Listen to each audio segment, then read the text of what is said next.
Pembakaran output dari pembakaran batok kelapa itu ada dua.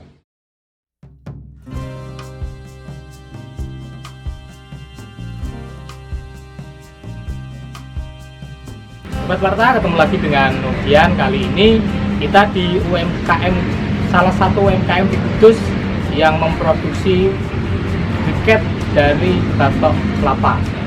Karena batok kelapa itu menghasilkan dua produk, yang satu adalah briket, yang satu adalah asap cair. Untuk jelasnya, mari kita lihat bareng-bareng. Assalamualaikum Mas Indra. Waalaikumsalam. Ya. Gimana kabarnya? Ya? Ya. Ini apa ini Mas Indra? Nah, ini Bisa diceritakan ini?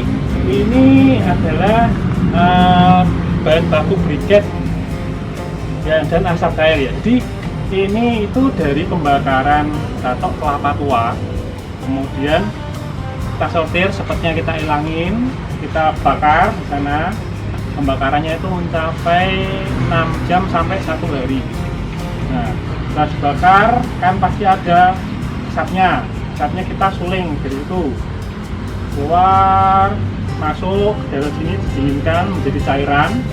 Pembakaran output dari pembakaran batok kelapa itu ada dua. Satu adalah arang briket, jadi arang untuk bahan baku pembuatan briket, dan asap cair. Nah, asap cairnya sendiri ini ada 3 grade, grade 3, grade 2, grade 1. Untuk pembakaran dari batok kelapa itu pasti keluar pertamanya adalah asap cair grade 3. Nah, kegunaan dari asap cair grade 3 sendiri itu adalah untuk pestisida ya. Buat pertanian juga bisa, buat perkebunan juga bisa, buat karet bisa, dan untuk peternakan itu untuk menghilangkan bau dari kotoran hewan. Misalkan punya kandang ayam yang banyak, itu kan pasti di sistemnya agak tinggi, itu kan kotorannya kan jatuh ke bawah ya. Itu kita semprot pakai asap cair yang perbandingannya 1:10 dicampur dengan air. Nanti hasilnya itu disemprotkan ke kotoran hewan. Nah, itu nanti jadi tidak berbau gitu. Di lingkungan juga tidak mengganggu. Seperti itu. Nah, untuk briketnya sendiri, bahan baku briketnya itu nanti kita setorkan ke perusahaan yang membuat briket. Nah, jadi ini adalah bahan setengah matang istilahnya. Nanti masih diproses lagi menjadi briket yang kotak-kotak itu. Nah, itu diekspor ke luar negeri. Selama ini yang beli itu dari Rusia dan Eropa.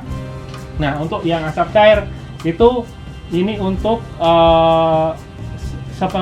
selama ini, sementara ini untuk konsumsi di sekitar kita, di sekitar Kudus saja, seperti Demak, Jepara kemarin yang beli itu untuk pertanian yang padi bisa, Brambang juga ada itu, dan yang dari Ungaran itu dari teman saya itu dia bikin pengolahan karet ya, jadi biar supaya penggumpalan di karetnya itu cepat gitu, dan untuk menghilangkan bau karetnya juga bisa. Jadi bisa untuk dua hal itu.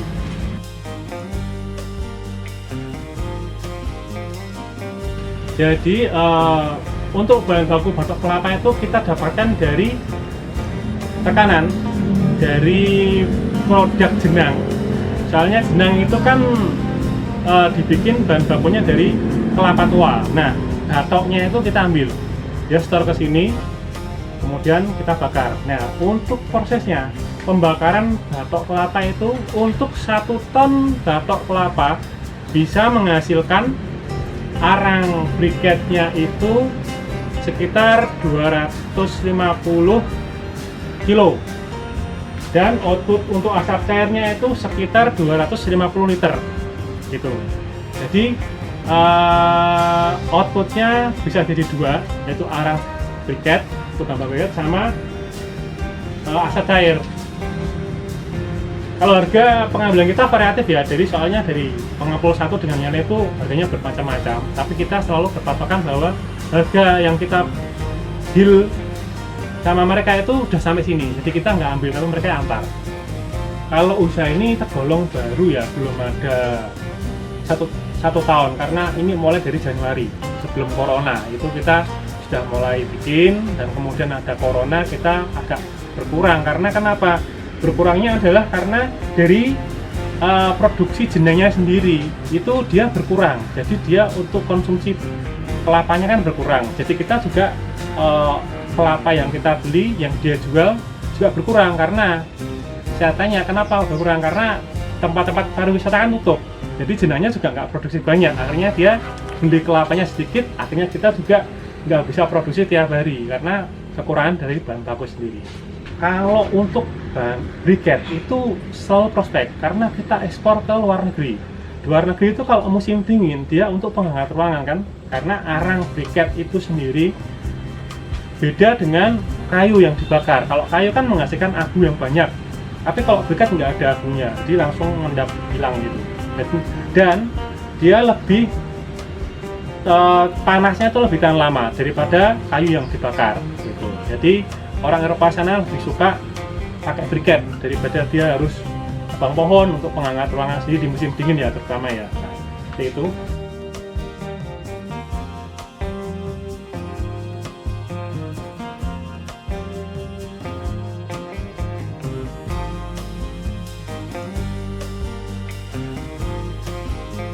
Jadi awal mula kita punya ide bisnis seperti ini tuh dari om saya. Om saya sudah bermain briket sudah puluhan tahun, tapi beliau itu punya perkebunan di Kalimantan. Nah, kemudian om saya meninggal. Turunlah ke semua saudara-saudara, seperti adik-adiknya, termasuk saya dan kakak saya. Akhirnya membuat ini karena sebenarnya kita sudah tahu jalurnya. Jadi kita nggak perlu lagi mencari pasar karena kita sudah ada yang ambil seperti itu. Jadi kita cuma tinggal menyediakan banyak aja gitu. Untuk Ini kalau ada pemula atau pemirsa yang kepingin bisnis seperti ini, bisa belajar di sini, dan apakah untuk pemasaran nanti bisa dibantu maksudnya? bisa. Jadi kalau misalkan ada pemula yang mau membuat briket ya, itu monggo-monggo aja main-main ke sini, bisa kita sharing-sharing ya. Saya juga saya juga bilang kalau ini tuh saya sudah profesional tuh enggak ya. Saya masih terus belajar karena bagaimanapun juga untuk mencari supaya hasilnya tuh maksimal gitu. Jadi belum bisa dikatakan saya profesional, tapi mungkin pengalaman saya sama pemula pastinya lebih dari saya dong, karena saya sudah 1 tahun ini gitu kan. Monggo silakan datang ke sini, dan misalkan untuk kalau misalkan ada pemula yang mau mencoba untuk membuat arang batok dan asap cair, nanti bisa kita sharing-sharing. Nah, untuk penjualannya nanti bisa lah kita kerjasama. Jadi kan saya sudah punya istilahnya lubang ya untuk setornya kemana, kan pasti jenengan-jenengan yang apa kan belum tahu nih. Nah, nanti bisa langsung ke saya, nanti kita bisa bicara bisnis lah, gimana supaya biar sama-sama untung gitu. Jadi untuk modal pemula itu nggak usah yang terlalu besar-besar ya, cukup beli drum aja. Ini Drum seperti ini, tapi ini kan untuk pendingin ya sebenarnya. Nanti itu beli drumnya ya masih utuh ya, masih utuh, kita lubangi atasnya. Itu untuk pembakaran sebenarnya. Pembakarannya dulu, masukkan kelapa batoknya ke dalam, terus kita bakar. Nah, itu mungkin untuk kelas-kelas ya katakanlah pemula itu nggak masalah untuk belajar, itu nggak usah yang banyak. Kalau saya sendiri sekarang sudah pakai semen, jadi kapasitas pembakaran kapasitas pembakaran sendiri sudah 1 ton. Kalau untuk drum itu paling satu drumnya 40 kilo gitu. Jadi batok itu dimasukkan ke sini, Ya, kita masukkan ke terus sini, dibakar, terus dibakar, terus ditutup. pak vakum. Ya. Terus nanti cairannya masuk sini. Jadi enggak cairan, jadi asapnya. Asap. Iya, asapnya dia naik. Naik Kalau sini. ke sini, nah, ke atas. Ke atas itu asap yang kurang istilahnya lebihnya. Buangan ya. Nanti ini masuk sini, mengalir ke bawah, didinginkan, nanti keluarnya cairan. Nah, itu bagian itu. Ini ya. Supaya cairan itu asap cairnya. Nah, asap cairnya itu nanti setelah 1 hari 1 kali 24 jam, kalau untuk kapasitas yang seperti ini 1 ton ini itu membutuhkan waktu sekitar 1 sampai 2 hari untuk kita baru bisa membukanya, karena itu kan terlalu panas ya. Kalau di Flores itu nggak bisa. Ya, jadi menunggu untuk dingin dulu. Setelah itu kita keluarin, kita beber di luar, kita istilahnya PP ya, PP. ini gitu kan, biar kering banget. Karena kapasitas untuk arang batoknya itu ada semacam kualitinya, jadi kalau di tes lab itu harus 4% kadarnya. Airnya? Ya, 4 sampai Airnya. 13. 4 sampai 13% itu baru bisa masuk untuk bahan baku arang briket gitu. Kalau tenaga kerja sebenarnya satu orang pun bisa. Cuman karena kadang kan bebannya berat ya. Batok kelapa itu kan berat. Kalau masukin 1 karung, 2 karung, 3 karung, 1 orang oke lah. Tapi kalau harus puluhan karung kan kasihan. Tapi kita pakai 2 orang. Jadi semenjak corona itu memang menurun ya, karena bahan bakunya sendiri yang berkurang. Tapi sebelum corona itu 1 hari kita bisa produksi katakanlah bukan 1 hari, 1 kali pembakaran itu bisa 1 ton. Ya, untuk waktu estimasi semuanya sudah bisa dikirim itu mungkin sekitar 4 sampai 5 hari. 4 sampai 5 Ya, hari. itu untuk kita proses penyaringan dari arang batoknya. Kalau ini ayakannya? Ya, ini ayakan untuk membedakan antara batok arang kelapa yang masih utuh gede-gede sama yang serbuk. Gitu. Jadi yang serbuk juga laku. Yang batoknya, arangnya itu briketnya juga laku juga, tapi beda pengepul Gitu ya? dan beda kegunaan. Jadi bagi masyarakat yang mempunyai jiwa berdikari ya, terutama ya berwira swasta, itu mungkin ini bisa menjadi alternatif untuk kita melakukan usaha. Jadi jangan takut untuk melangkah. Mengingat briket itu tidak mati pasarnya, karena orang luar negeri itu selalu membutuhkan arang briket. Karena di sana ada 4 musim. Kalau kita kan musim penghujan dan musim kemarau, di sana ada 4 musim.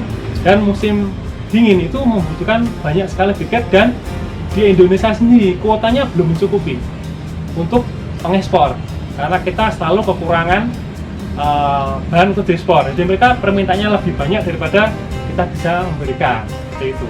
Jadi monggo kalau misalkan mau usaha arang briket bisa dimulai. Demikian tadi Sobat Warta, kita melihat sebuah peluang di masa pandemik ini yang mungkin bisa bermanfaat, menginspirasi semua warga Warta bahwa segala peluang itu bisa dijadikan bahan untuk mencari sumber perekonomian. Salah satu yang kita datangi saat ini adalah pembuatan briket dari batok kelapa dan asam cair.